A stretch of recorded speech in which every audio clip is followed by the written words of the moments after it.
கர்த்தருடைய பரிசுத்த நாமத்திற்கு ஸ்தோத்திரம் உண்டாவதாக. இன்றைய ஜீவ வார்த்தை நிகழ்ச்சியை கேட்டுக்கொண்டிருக்கும் அனைவரையும் கர்த்தருடைய பரிசுத்த நாமத்தினால் வாழ்த்துகிறேன், ஆசீர்வதிக்கிறேன். இன்றைய சின்ன தியானத்திற்கு தேவன் கொடுத்த வேத பகுதி யோவான் எழுதின சுவிசேஷம், அதில் 10ஆம் அதிகாரம், அதில் 28ஆம் வசனம். யோவான் 10:28.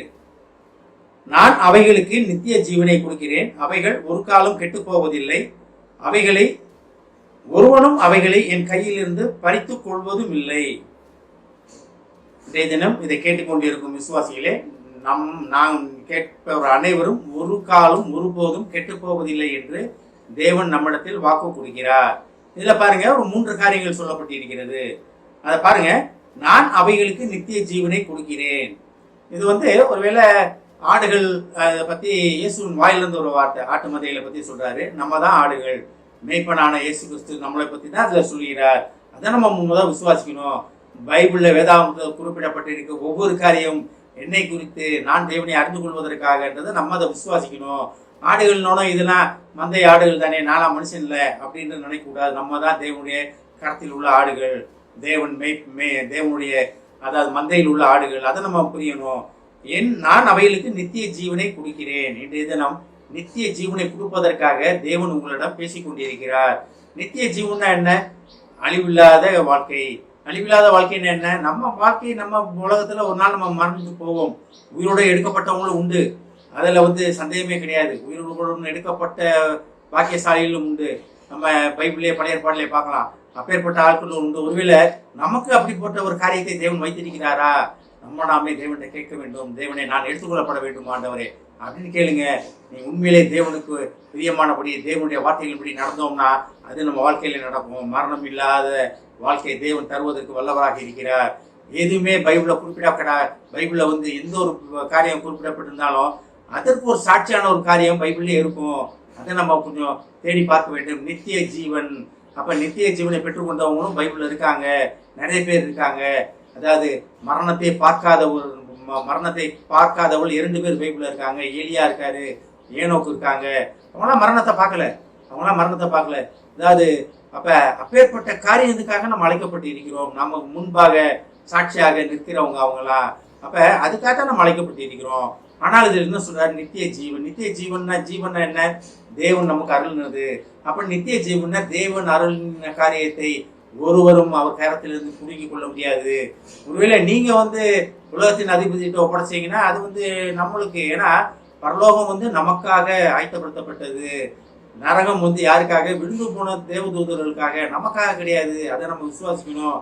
ஆனா நான் அங்கத்தான் போவேன் அப்படின்னோம்னா தேவன் ரொம்ப சந்தோஷமா போயிட்டு வாப்பான், டாட்டா பை பைன்னு சொல்லி அனுப்பிடுவாரு. அது அனுப்புறவங்க மாட்டாருன்னு தான் என்னோட விசுவாசம். ஆனா நம்ம அங்கதான் போக நடம் பிடிச்சோம்னா தேவன் என்ன செய்ய முடியும்? அவரால் ஒண்ணுமே செய்ய முடியாது. சரி போப்பான்னு விட்டுருவாரு. அதனால நித்திய ஜீவனை பெற்றுக்கொள்வதற்காக நம்ம அழைக்கப்பட்டு இருக்கிறோம். அந்த அழைப்பை நம்ம முழுமையாக நம்ம உணர்ந்து கொள்ள வேண்டும். அப்படி பாருங்க, நான் அவைகளுக்கு நித்திய ஜீவனை கொடுக்கிறேன், அவைகள் ஒரு காலம் கெட்டு போவதில்லை. நித்திய ஜீவனை பெற்று இருக்கிற விசுவாசிகளே, நீங்கள் ஒருபோதும் கெட்டு போக மாட்டீங்க.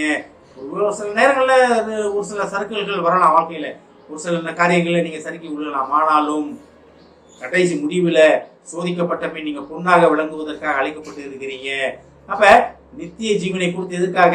நீங்க ஒரு காலம் கெட்டு வழி விடாதபடி பாதுகாத்துக் கொள்வதற்காக நித்திய ஜீவன் உங்களுக்குள் இருக்கிறது. இந்த நித்திய ஜீவன் உங்களை வழிகாட்டி கொண்டே இருக்கிறது. நீ போகும் பாதை சரியில்லை, வழி இதுவே நடவுகள் என்று கேட்கிற சத்தம், சொல்லுகிற சத்தம் உங்கள் காதில் கேட்கும். ஏசாயால படிக்கிறோம். ஆவியானவர் மூலம் உங்களுக்கு பேசிக்கொண்டே இருப்பார். நேற்றைய தினம் பார்த்தோம், ஆவியை அளவில்லாமல் கொடுத்திருக்கிறார். தேவனால் அனுப்பப்பட்டவராகிய உங்களுக்கு தேவன் நித்திய ஜீவனை கொடுத்திருக்கிறார். எதுக்கு கொடுத்திருக்கிறார்? நீங்கள் ஒருபோதும் கெட்டு போகக்கூடாது. இந்த கெட்டு போவதுனால தேவனோட திட்டத்திலிருந்து விலகிறது. அதுதான் கெட்டு போறது. நீங்க உடனே கெட்டு போறதுன்னா உலக ரீதியான காரியம் நினைக்கிறீங்களா? அது கிடையாது. தேவனோட திட்டத்தை விட்டு விலகி போறதும் கெட்டு போறதுனா. நிறைய நேரம் நம்ம ஊர்ல கெட்டவேன் என்ன சொல்றாங்க? குடியாரே அவன் தான் கெட்டவேன் நினைக்கிறாங்க. அது கிடையாது. அது மாம்சத்தின் காரியங்கள். அதெல்லாம் நீ ஈஸியா மேற்கொள்ளலாம். ஆனா உங்க இருதயத்தின் நோக்கங்களை மேற்கொள்வதுதான் கஷ்டம். அதுக்கு தான் தேவனுடைய ஆவி உங்களுக்கு உணர வேண்டும். அதான் பாருங்க, அவைகளை ஒருவனும் தேவனுடைய கரத்திலிருந்து புடிங்கிக் கொள்ள மாட்டான். இதை விசுவாசிக்கிறீங்களா நீங்க? ஏன்னா தேவன் உங்களுக்கு நித்திய ஜீவனை கொடுத்திருக்கிறார். தேவன் எதுக்கு நித்திய ஜீவனை கொடுத்திருக்கிறார்? அவைகளை யாரு? நம்ம ஆடுகளாகிய நம்மளை ஒருவரும் ஒரு காலம் அவர் கரத்திலிருந்து புடுங்க முடியாது. அதை நம்ம விசுவாசிப்போம். ஆமென். ஜெபிப்போம். எங்களை அதிமனேசும் அன்பின் பரலோக பிதாவே, உமது கையின் கிரியைகளை ஆகிய எங்களுக்கு நித்திய ஜீவனை கொடுத்திருப்பதற்காக நன்றி ஆண்டவரே. ஒருவனும் உமது கரத்தில் இருந்து எங்களை பிடுங்கி விட முடியாது என்று சொல்லும் வாக்குக்காக நன்றி ஆண்டவரே. தைரியத்தினாவை தந்ததற்காக நன்றி ஆண்டவரே. இதை கேட்டுக்கொண்டிருக்கும் ஒவ்வொரு விசுவாசியும் ஆசீர்வதிக்கிறோம் அப்பா. ஒவ்வொரு குடும்பத்தையும் ஆசீர்வதிக்கிறோம் ஆண்டவரே. நேஸ்தாபனே குடும்பத்தின் கையின் பிரயாசத்தை ஆசீர்வதிக்கிறோம் ஆண்டவரே. 1 10 100 பெருக உதவி செய்யும் ஆண்டவரே. பெருக்கத்தின் ஆவியை இந்த குடும்பங்களில் கட்டளையிடுகிறோம் ஆண்டவரே. சமாதானத்தின் தேவன் தானே அந்த குடும்பங்களை ஆட்கொள்ளும் அப்பா. ஆசீர்வதிக்கிறோம் அப்பா. இயேசுவின் மூலமாக கேட்கிற நல்ல பிதாவே, ஆமென். கர்த்தர் உங்களை ஆசீர்வதிப்பாராக.